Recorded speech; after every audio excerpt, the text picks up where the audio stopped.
Welcome back to Americanuck Radio. We are live. The call-in line is 855-660-4261. Once again, 855-660-4261. We're going to be talking for a little bit here with Danny Hozack. He's a small farmer. He graduated from Dartmouth College in 1974.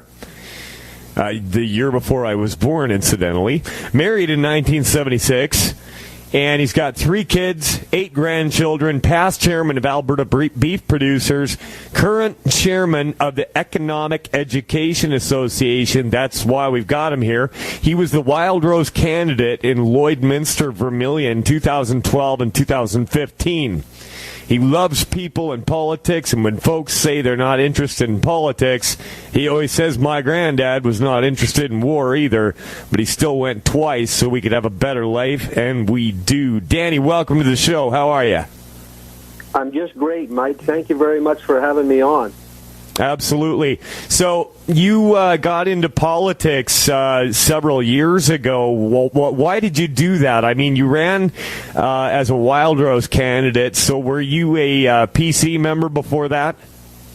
Yes, our neighbor, Bud Miller, got elected with Mr. Lougheed in 1971, and he was he lived 2 miles away. I bought a PC membership in the early 70s to help get him nominated. I've been a PCer most of my life until I joined the Wildrose Party about 10 years ago. And I think my interest in politics came, quite frankly, from my grandfather's quote is, we're all involved in this. I think we're all working to build a better life for our kids and our grandchildren. We're all working to leave our provinces and our country better than we found them. And certainly my grandfather was able to do that for his children and his grandchildren. And I must admit, I'm quite concerned that we're not going to be able to leave things as well for our children as our parents and grandparents have left them for us. And so that's what I've been in politics, never getting paid for it, but I've been involved in the process most of my life. I'm thrilled that I have a world of friends that I'm grateful to have, but at times I'm frustrated with the progress we're making. But anyway, I haven't lost my enthusiasm. Yeah, absolutely. And for our American listeners, when we talk about the PC party, we're talking progressive conservative, and they were in power in Alberta here for 43 years. And I got to say, my fellow Albertans were kind of asleep at the wheel, politically speaking, because we just figured, hey, we got the Conservatives, we're fine.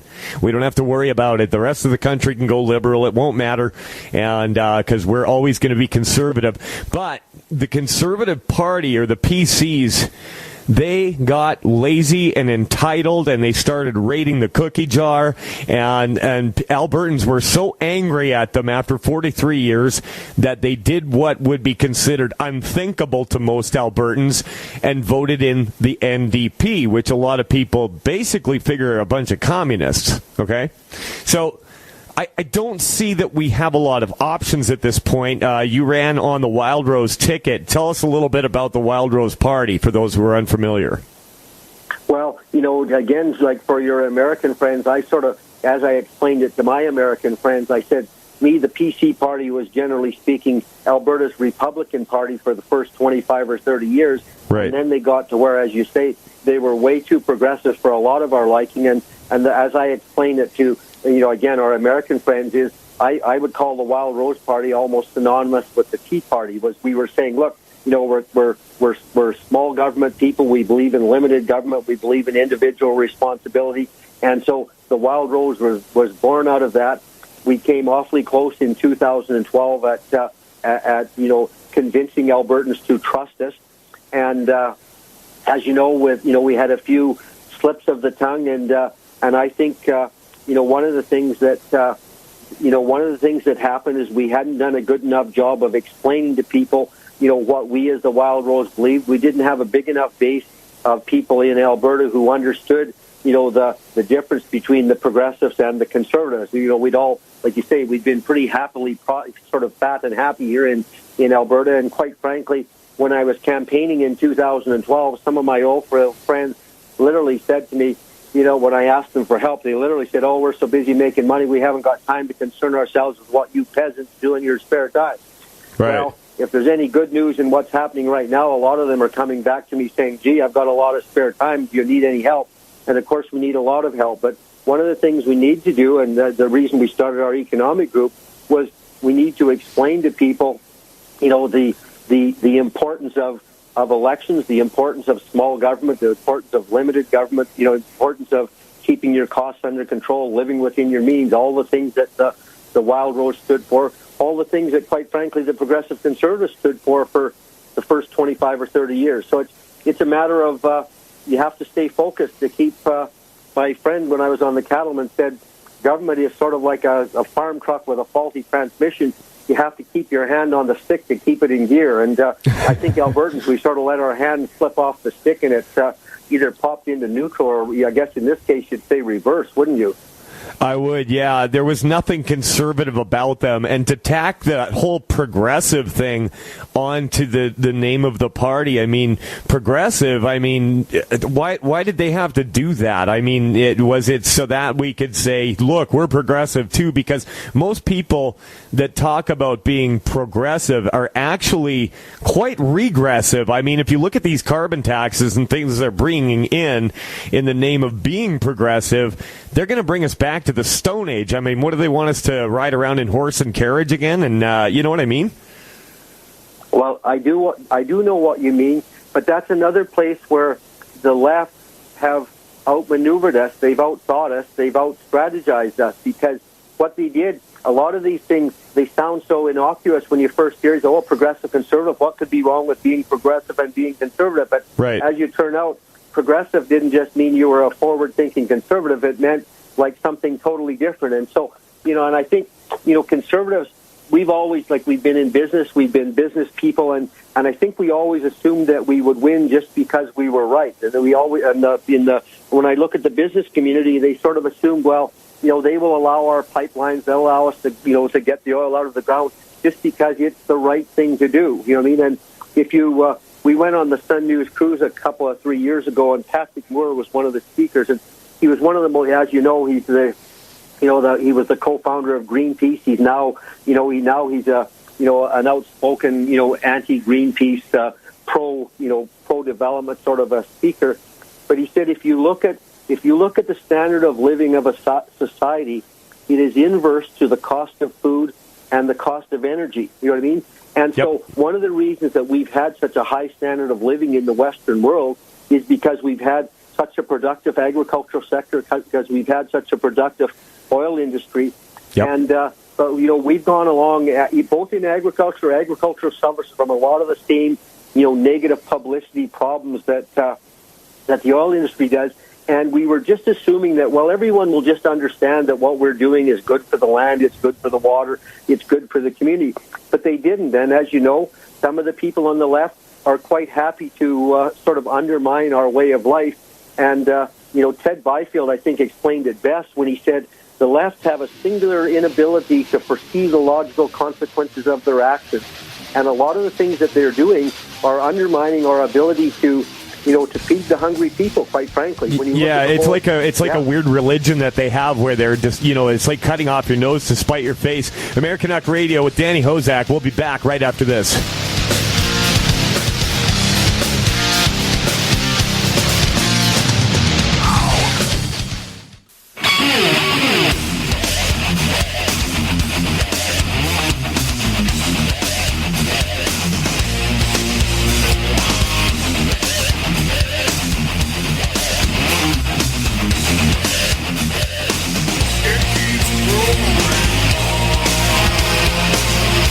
If you're ever in Alberta, Canada, there's a little town called Drumheller, and it's a great place. They've got this museum. It's called the Royal Tyrrell Museum, and they found a huge amount of dinosaur skeletons and bones in Drumheller. But what's interesting about it, if you look at the archaeological findings and records, Alberta used to be basically like Louisiana. We had huge plant growth. It was swampland.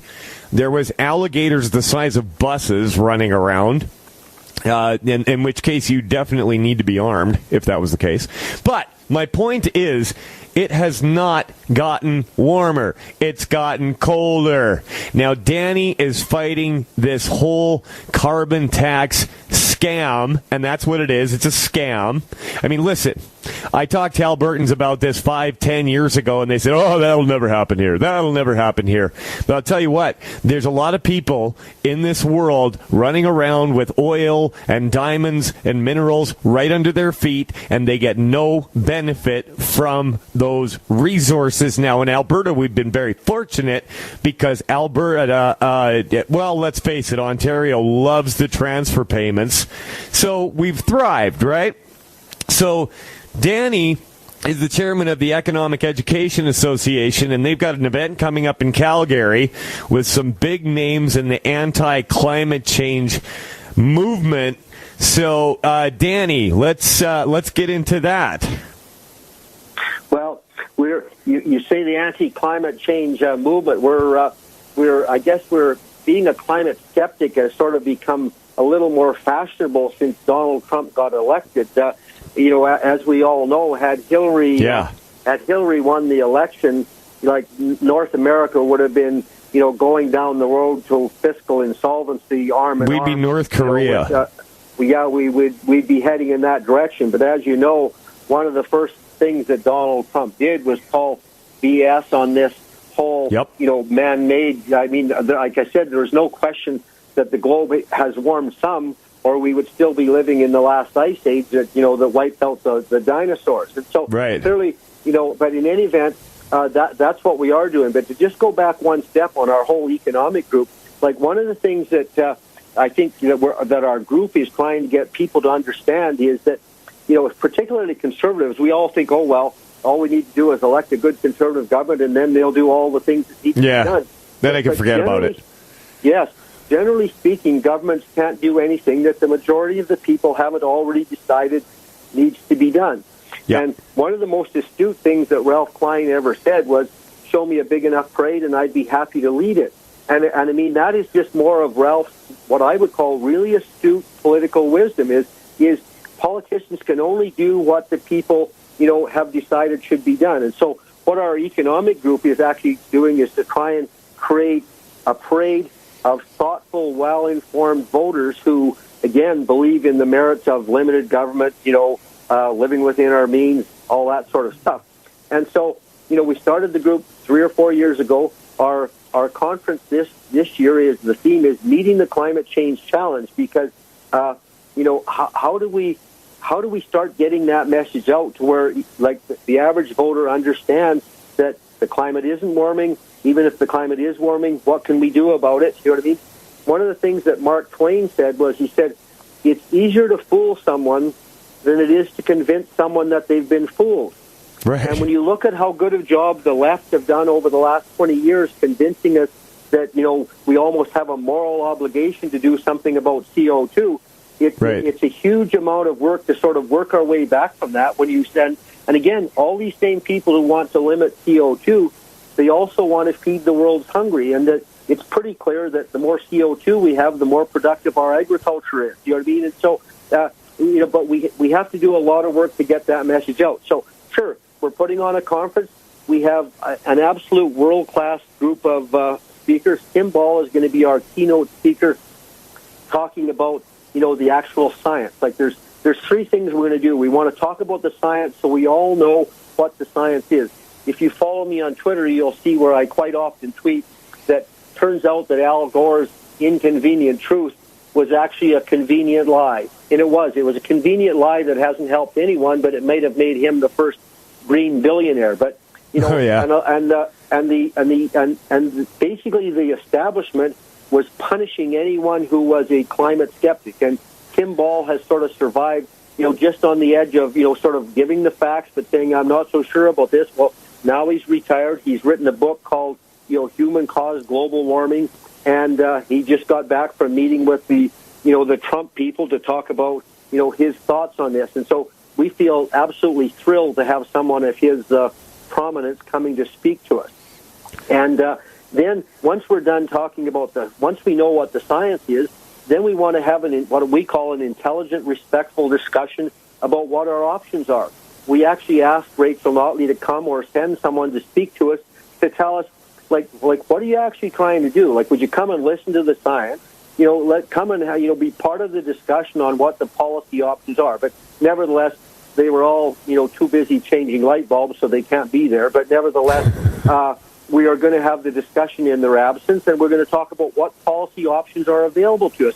And John Robson, who is a sort of a historian, he's a fascinating speaker. I don't know if you've followed him or not, but he will be. I was watching some of his videos over on freedomtalk.ca. Yeah, he's a smart guy. He really is. And so we're going to say, look, what could we possibly do? What are the things that we can do that we can afford to do? And so how do we move forward from there? And then thirdly, how do we talk about this issue in an intelligent way so people's eyes don't glaze over? And you know what I mean? And so that they understand. So, and again, the left have done such a good job of convincing people that something had to be done about, global warming, that there hasn't been a political party that was prepared to do what Donald Trump just did, which was to say, I don't buy this, and I'm going to, worry about creating jobs, getting our oil out of the ground, getting it sold, creating jobs for Albertans. And so, we think we're just going to have a fascinating discussion. And the other, main speaker on our agenda is, Mark Morano from Climate Depot out of Washington, D.C., who just put out a movie called Climate Hustle, where he talks about how the whole academic system was all working together with the government. Yep. And the only people who were getting funding to do research were the ones that were proving that the climate was warming. And as we all know, it turns out they were actually, they had to fudge their numbers to make to prove their point, which is, of course, not science at all. It's fraud. You know what I mean? So, and then, then we've got a whole bunch of other, interesting speakers as well. Bill Tufts is going to be giving us an update. It turns out we've got a conflict there, so he's going to be giving us an update on his book, Pension Ponzi, but he'll be giving it by Skype. And Brent Rathgeber, the former MP, a former Alberta MLA, former MP, is going to be talking to us about whether a carbon-imposed tax from or a carbon tax imposed from Ottawa is even constitutional. Ted Morton, past finance minister of Alberta and past PC leadership contender, is going to be speaking to us again on the ramifications of the carbon tax. So we're looking forward to 2 days of, quite frankly, stimulating discussion that we think the province and the country needs to have, and we're looking forward to it. Did you invite David Suzuki? I couldn't. I don't care enough. I don't care enough about the planet that want to be near him. No, we didn't. You know what kills me about all these guys that say the sea level is going to rise and kill us all? They all live on the coast, always. All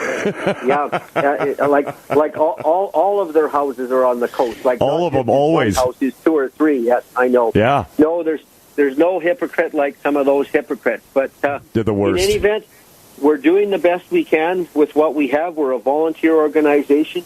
And as you know, I invited you to come if you'd like to come, and you can work it into your schedule. We're the other person who's got is going to have a very interesting presentation is Michelle Sterling from the Friends of Science.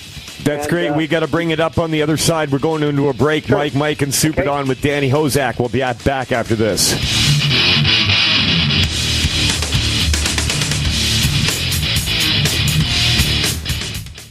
Syntec Global XFT is a breakthrough product trusted around the world for over 20 years. Syntec Global XFT will maximize engine life and fuel economy, maximize horsepower and performance, and minimize emissions. XFT packs an incredible amount of benefits into one small concentrated dose and comes with a 100% satisfaction guarantee. That's Syntec Global XFT. Put it to the test. Head over to Americanuckradio.com now to get your extreme fuel treatment. That's Americanuckradio.com.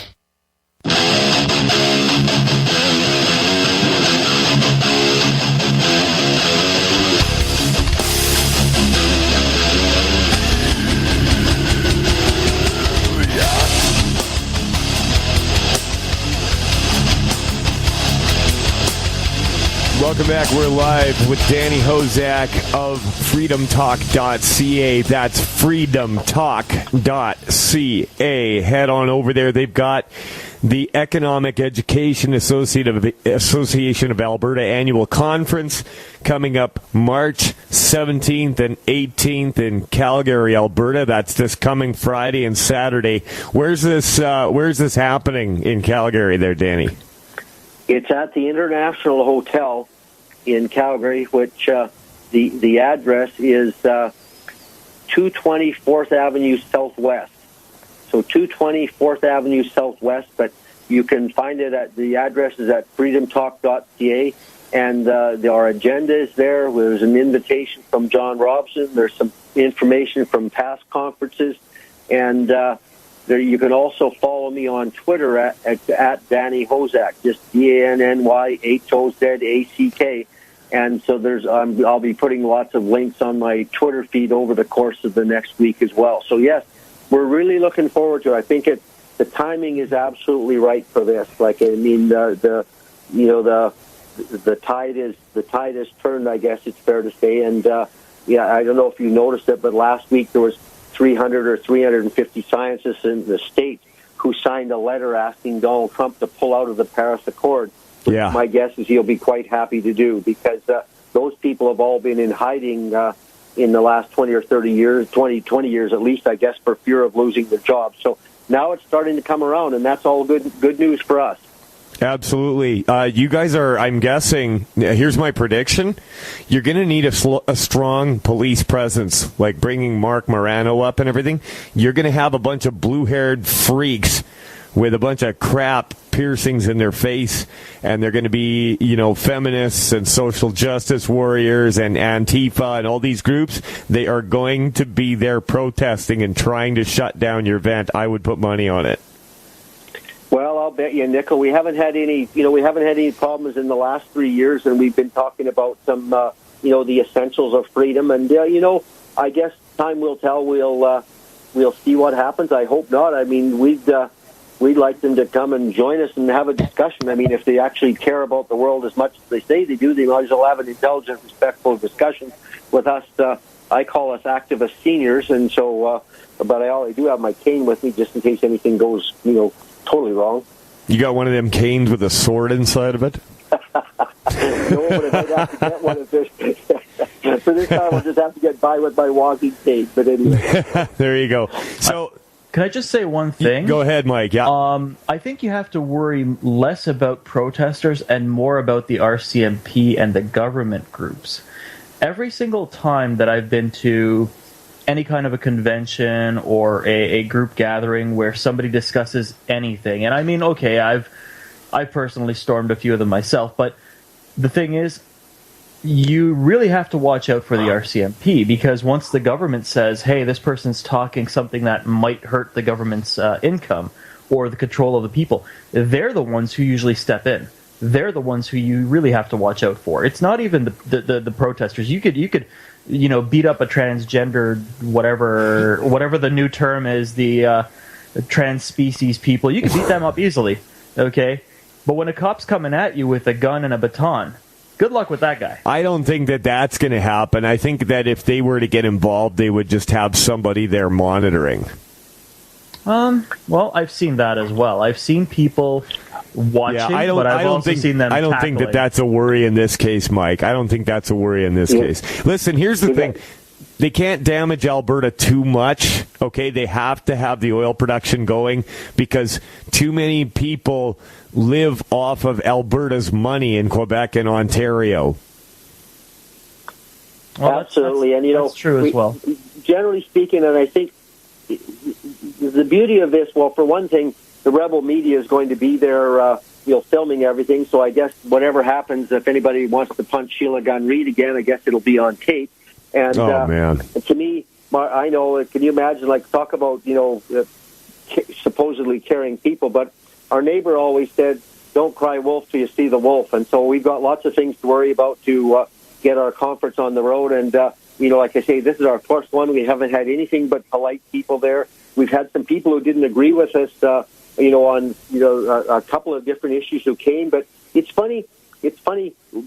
Half of us are senior citizens. It's funny how if you're calm and what's that, a soft answer turn us away raw. You know what I mean? And I used to be a little more, in my 30s, I was a little more inclined to, get into a shouting match. But, as we've got older, we said, let's hear them out. Let's hear them out. So if anybody wants to come, we'd be happy to hear them out. We think this is important for our future. I mean, they obviously have whoever wants to come to it, they have a future in Alberta just like our kids and our grandchildren does. So we will certainly, and like I say, we actually sent a note to, Premier Notley. Actually, Paul Himman is on our group, who's the past leader of the, Alberta Wildrose Party. He actually was in the House with her, and he sent a very gracious note saying, like, this is not a setup where we're going to be heckling you or anything.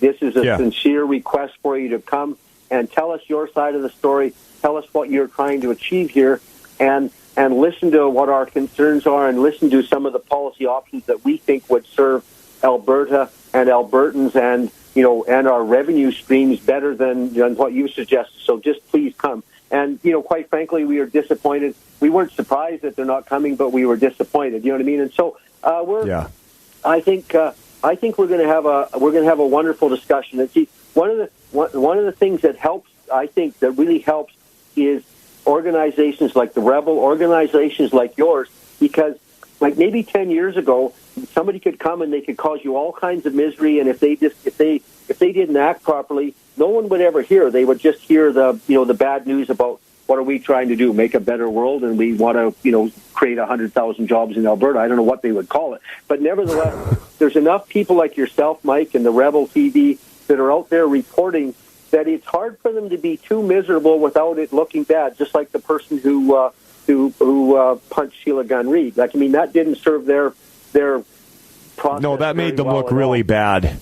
Yeah, you got to be respectful. Yes. That's how I am. I mean, listen, with the NDP, I went down to my MLA's office and I got to know my MLA.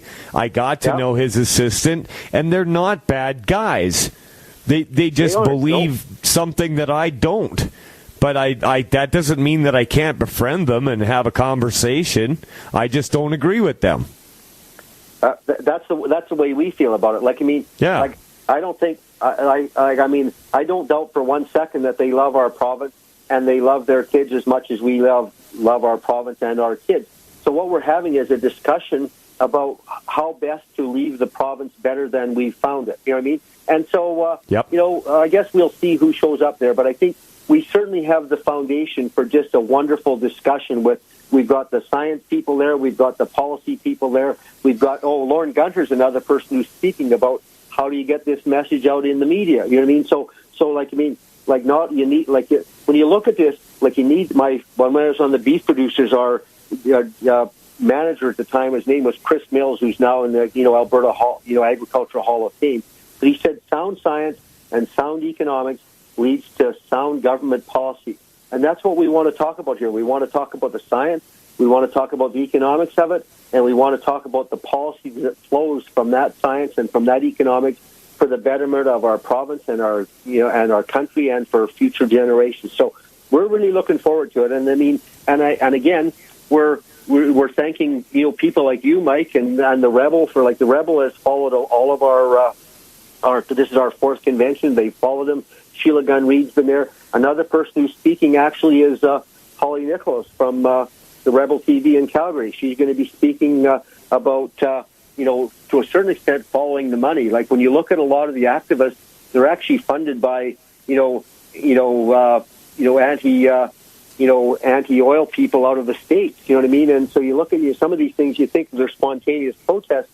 Turns out they're not. They're being funded by people who don't want the pipelines built. They don't want us to get our oil sold. You know what I mean? And so Holly is talking about following the money and exposing the myths. Like, there's lots of myths in this whole thing.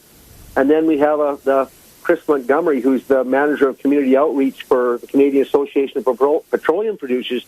And one of the things that they've found is that, when you have good community outreach before you start a project, the project goes smoother. Whoever would have guessed that, eh? You know what I mean? Anyway, it's one of the things that we've learned, and he's going to be talking to us about that. And John Robinson's going to sort of sum up at the end of the 2 days with a speech that I've heard of his before, but he says, say it with a smile. Like, stop being the angry old white guys in the room. Say it with a smile. I mean, we love our kids. We're on the right side of this issue. The other thing that Mark Twain said is the surest way to win an argument is to start on the right side of it. And that's a great way to end things. Yeah. Danny, we're out of time. Everybody check out freedomtalk.ca and attend the Economic Education Association of Alberta annual conference March 17th and 18th in Calgary. Danny, thanks so much for joining us on the show. You bet.